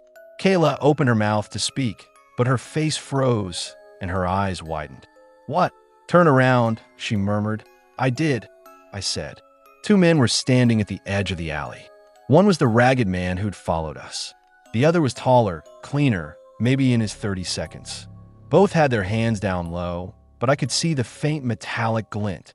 Pocket knives? Danielle's breath caught in her throat. "My gosh." The taller man grinned and said, "Where are you girls going?" His voice was low, almost playful. Instinct took over. "Run." My chest burned as we ran, backpacks bouncing against our bodies as we dashed across the intersection against the light, a car screeching to a stop inches away, a horn blaring. Shoulders. When both men were pursuing, knives still in hand, faces fixed, I turned to look behind me. The marble steps of the museum appeared like a beacon of hope, with students strewn about outside taking photos. "Help! Someone!" When Kayla shouted and waved her arms, some of our pupils panicked after seeing the man behind us. A few teachers hurried forward, and by the time we staggered back onto the museum grounds, the men had halted. Teachers instantly surrounded us, Mr. Patterson's face pale with dread and rage, and they paused at the edge of the pavement, gazing at us before turning away and vanishing back down the alley as if nothing had occurred. "Where the hell were you three?" "We were followed by someone," he stated in a trembling voice. Danielle stumbled and gestured toward the street, but the men had left. After security was called, LAPD officers showed up, took our statements, and gave us a firm warning not to leave supervision ever again. One of the officers, a younger man with weary eyes, knelt down to our level and said, "You kids don't understand how lucky you are. Those guys weren't playing around. If you hadn't run when you did," he trailed off, shaking his head back on the bus ride home. The weight of it finally set in, and Kayla silently stared out the window while Danielle gripped her backpack like a life raft. My mom grounded me for a month at home, and while it felt unfair at the time, I now understand that if we had waited even 30 seconds longer, I might not be here sharing this story. That field trip began as just another 8th grade adventure dinosaurs group, a small act of rebellion, and ended with the most terrifying encounter with reality I had ever experienced. Although the police never located those men, their faces are etched in my memory. I never thought of myself as someone who would end up telling a story like this. The rules aren't there to ruin the fun. They're there because danger doesn't always look like danger until it's too late. They slowed down when we reached safety, as if we just ruined their plan, like they'd do it again to someone else. Cautionary tales, news articles, and television specials whispered about some family in another neighborhood. We never gave crime much thought. Sure, Louisiana had its rough spots, but not here, not on our little block with its palm trees and cracked sidewalks. I was 24 years old when this happened, and I had just moved back into my parents' house in Terry Park, a suburb east of Los Angeles. It wasn't a bad neighborhood, not even close, the kind of place where people waved to their neighbors, dropped off tamales during Christmas, and watered their lawns in the morning. After attending college in San Diego for 4 years, I thought I would move in with some friends, start a career, and become independent. However, dreams and reality don't always align. And when I returned home, my parents, Ricardo and LSE, welcomed me with open arms. Rent in Los Angeles was exorbitant. Jobs weren't coming in my lap, and my college savings had quickly burned out. Then there was Adrian, my older brother by 3 years, who had stayed in LA after high school, working full-time in logistics. And he was always exhausted, eyes glued to his phone, shoulders slumped like the weight of adulthood had already pressed him flat. We argued, but we were siblings, and we shared a history too deep to sever. My mom was the center of the household, a woman who got up before dawn to water her roses and make coffee, and she talked on the phone with her sisters in Mexico almost every morning, talking away before anyone else even stirred. We lived in a one-story, beige stucco house from the 1970s, with a family room that protruded slightly to the left of the front door, a small front porch with 2 steps, and a tiny front yard with stubber grass. What set our house apart from many newer homes was its foundation, which was raised on short pillars rather than a slab, meaning there was a crawl space underneath, the kind of small, dark cavity you never thought about unless you needed plumbing work done. I had never seen it. The entrance was a tiny metal hatch tucked against the side of the house, beneath the family room window. The night it happened was a Saturday, early September, the kind of hot night where the air feels thick, even with the air conditioning. My dad told us to avoid it when we were little, and we did. Life at home wasn't bad, even though it made me feel like a teenager again. Adrian teased me about moving backward, but he didn't mean it harshly. I think he liked having us all under one roof again. My dad warned us to avoid it when we were little, and we did. My parents had gone to bed hours ago. Adrian had most likely passed out with his phone on his chest, and I had stayed up late, scrolling through my phone in bed with my earplugs in. It was almost 2 in the morning when I heard it. Boom, boom, boom. I initially assumed I had dreamed it, a segment of my podcast, but then I heard it again, louder this time, rattling the front door frame. Boom, boom, boom. I snatched out my ears. Heart hammering. Another knock. My mom opened her bedroom door, and I heard her shaky whisper, "Mara." My dad appeared behind her, already alert, his jaw set, and Adrian staggered out of his room, rubbing his eyes. It was a pounding, not polite, not hesitant, and I jumped out of bed, fumbling for my robe. My bare feet hit the hallway tiles just as my mom opened her bedroom door. "Stay here," my dad replied firmly, his voice having that tone you don't disagree with. He walked toward the door, each step deliberate. Boom, boom, boom. We all paused in the hallway, staring toward the front door as if it could explode inward. Adrian peered at the entrance, his face motionless, while my mother held my arm tightly and coldly. My mom gasped, and I felt the hair on my arm stand up. My dad put his eye to the peephole, and after a moment he frowned. There is no one there. Then there was a voice, muffled, strained, coming from beyond the door. Help me, please. Oh God, help me, Adrian said softly. What do you mean, nobody? I don't see anybody, Dad said again, drawing the curtain at the side window and looking out at the porch. Nothing, Adrian said, but then the hammering returned, more intense and desperate. Boom, boom, boom, boom. Dad muttered a curse and rushed to the phone on the side table, where he quickly started speaking into it. 911. Adrian explained the situation, and as he did so, she moved closer to the front of the house, standing just inside the family room that jutted left of the entryway. Boom. Help me. Please help me. My mom choked me tighter, trembling. I was unable to take my eyes off Adrian, who was staring at the floor with a face devoid of color. He slowly raised his hand, gesturing for us to come to him. The pounding had not stopped. It was now a constant, unrelenting barrage, and the voice was broken, desperate, almost crying. Help me. Oh God, help me. Someone don't leave me here. My mom pulled me by the arm, and my dad returned with the phone still pressed to his ear. I heard it then.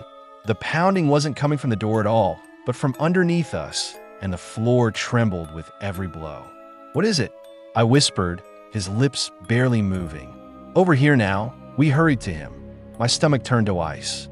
Oh my God, Adrian whispered, he's under the house. The voice was clearer now, rising up through the wood. Help me please, God. I can't breathe. Don't leave me. The pounding continued, as if someone was trapped in a coffin right under our feet, their fists hammering upward with all their strength. My dad pressed the phone closer to his ear, his voice trembling despite his attempt to sound calm. And my mom buried her face against my shoulder, whispering prayers through trembling lips. Yes, he's under the house, underneath in the crawl space, my dad said, his voice growing ragged, hoarse, and panicked. Help me, somebody. I can't. Please don't leave me down here. Hurry up, please. Adrian crouched low, one hand flat on the hardwood. His face was white as chalk. He whispered, "He's moving. Can you hear it?" I held my breath. The pounding shifted first near the far wall, then closer, then directly beneath the couch. Boom, boom, boom. Assist me. I'm stuck, the voice cried out. I'm unable to leave. Jesus Christ, he's crawling around under us, Adrian said, jumping back and pulling me along with him. Do you think the sound of a stranger's despair leaking through our house's flooring was intolerable? Like the house itself was moaning alongside him. Then there was quiet.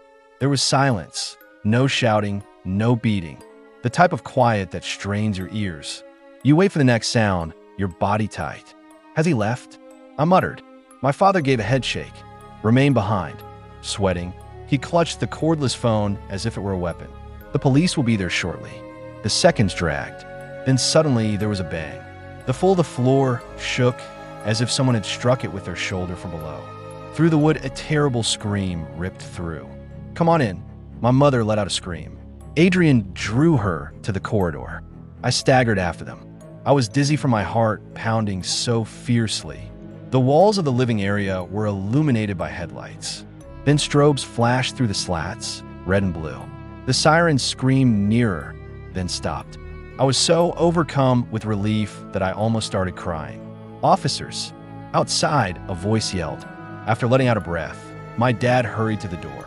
When he opened it, he saw two unformed officers with radios crackling and spotlights in their hands. What's happening? With keen eyes, the taller cop scanned the room before asking. My father gestured toward the floor of the family room. There he is. We heard him. He has been screaming for assistance and beating. Beneath the home, the shorter officer moved to the middle of the room and scowled. He knelt down and pressed his ear to the ground. All of us held our breath. From underneath, a muffled moan arose. A feeble but clear voice rasped. Please assist me. I am unable to. The cop's head jerked upward. He's truly down there, Jesus. The taller one took his radio off its clip. Unit 12 is asking for a backup. A potential intruder beneath the resident's crawl space. The suspect seems to be stuck. They hurried outside, sweeping the yard with their torches. As I strained against the glass, I saw beams with their hatches open sweep over the side of the house. The metallic scrape of the crawl space cover reverberated through the night as one called. Inside, one cop knelt and shone his light. Come out immediately, sir. A guttural sound that was part sob, half scream returned. I was trying, please. I believed I couldn't. I can see hands crawling forward. The air was filled with scrambling sounds, irregular and desperate, legs flailing, dirt shifting. The officer then swore. He's engaged in combat. The following moments were hazy. A man's crazed scream shattering, shouts, and a body dragging the evening. Then I caught sight of him. He was dragged out from beneath the window. Like a fish on a hook, his body jerked. He was soiled from head to toe and was in his 20s, possibly younger. His arms were scratched, his shirt was ripped open, and his hair was matted with mud. His rolling, bloodshot, and unfocused eyes gave off an animal appearance. Get down. He was forced into the grass by a shout from one of the officers. The man howled as he thrashed. I was attempting to enter. I had a habit. Don't abandon me. The final syllable caused his voice to break. He kicked wildly until one of the officers kneed him in the back and pinned him. His wrists were cuffed by the other. My mom held my hand so tightly that my knuckles hurt. Adrian paced past the couch while muttering curses. But as the cuffs snapped shut, the man's cries became less loud. Don't. I couldn't find my way. Failed to locate the path. At last, he fell on the grass, heaving in the chest, face buried in the ground. I was unable to look away. I had been safely and unbotheredly browsing through my phone in bed an hour earlier. And now, like a ghost rattling the floorboards, a stranger had screamed for assistance as they struggled through the darkness beneath my house. At the entryway, the taller cop came up to us. I could see the uneasiness in his eyes, despite his hard attitude. He remarked, "You're lucky. He could have entered the house if he had discovered a vent opening. That's how deadly crawl spaces are. If someone is determined, it's easy to access. How come he was down there?" Adrian inquired. His voice trembled with fury and terror. The cop gave a shrug. Best guess. He was intoxicated and insane. He entered the crawl space in the hopes of finding a safe place to go or a means of breaking in. Then, when he couldn't find the exit, he panicked. My father had a hard face. Now what happens to him? The officer answered, "We'll book him. Trespassing, narcotics possession, and resisting arrest. He is no longer your issue." However, that was untrue. Our issue was him. We were already scarred by his shattered cries and hammering fists. We remained up that night after the police had driven him away. The sounds had been lighter than the silence. The bead slid through my mom's trembling hands while she sat on the couch, whispering rosaries. With a flashlight in hand, my dad paced and circled the house again. Gazing out at the lawn where the man had been pinned, Adrian sat at the window. I believe his teeth could break because of how tightly his jaw was clenched. Me? I was unable to leave the family room. I felt as though I could still feel the floorboards beneath my feet. The tremors, the desperate thumping from below. Half expecting to feel another strike, I flattened my palms against the wood. I didn't, but I could still hear it in my mind. Assist me. Please. Keep me here, please. That night, we didn't sleep. We didn't even try. It seemed as though the house had moved, the floors were weaker, and the walls were thinner. Like a warning, every sound echoed across the atmosphere. I jumped when I heard the refrigerator hum. The wall felt like footsteps, and the pipes groaned. Silence also carried weight. My mother made a pot of coffee at dawn, but nobody drank it. She grasped her rosary as she sat at the kitchen table. Hands, her mouth moving inaudibly. Once more, my dad was outdoors, walking around the house and illuminating the crawl space with his flashlight. I stood at the window of the family room, looking out at the stretch of lawn where the man had been stuck the previous evening, even though the daylight was already peeking over the rooftops. Where he had thrashed, the earth was streaked and the grass was flattened. I kept seeing his dirty, wild-eyed, and frantic face. He no longer had a human appearance. Not at all.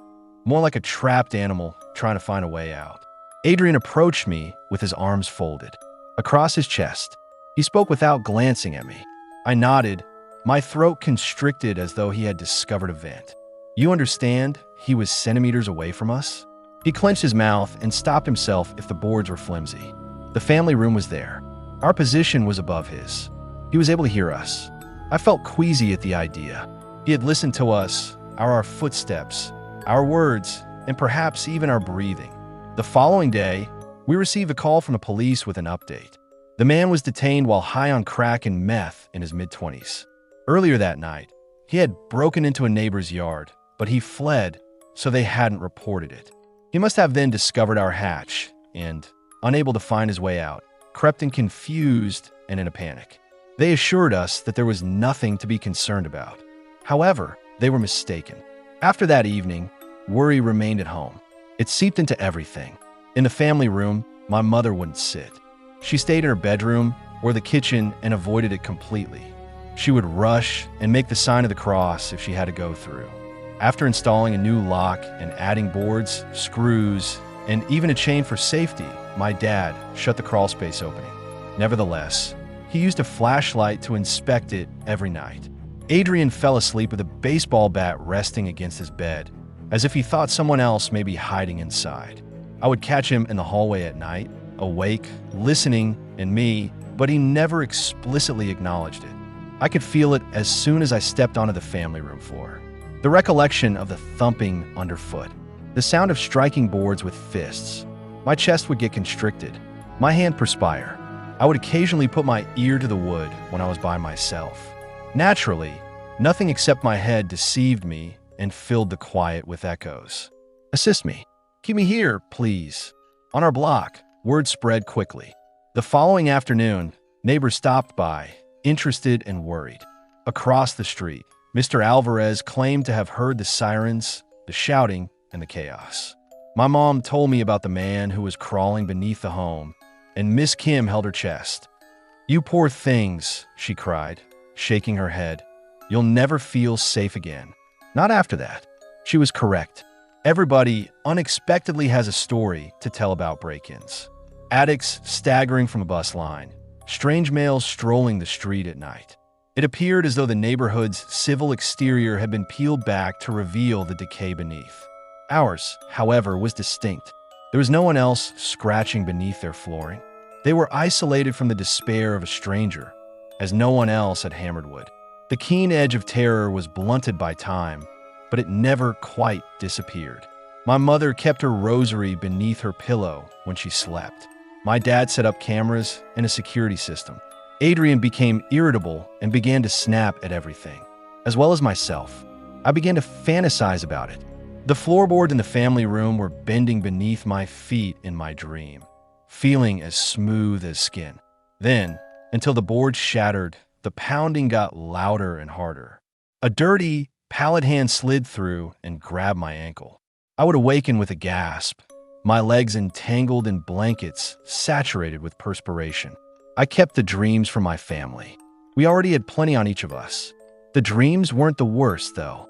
I would hear it when I woke up in the middle of the day. I like the recollection of a sound over the actual sound. It's not loud, just subtle. Boom, boom, boom. Deep in the wood beneath me, there were 3 knocks. My heart would be in my throat as I froze and listened. Then nothing. I had in my mind. It must have been. One month, I arrived home from work later. It was dark in the home. My parents are already asleep.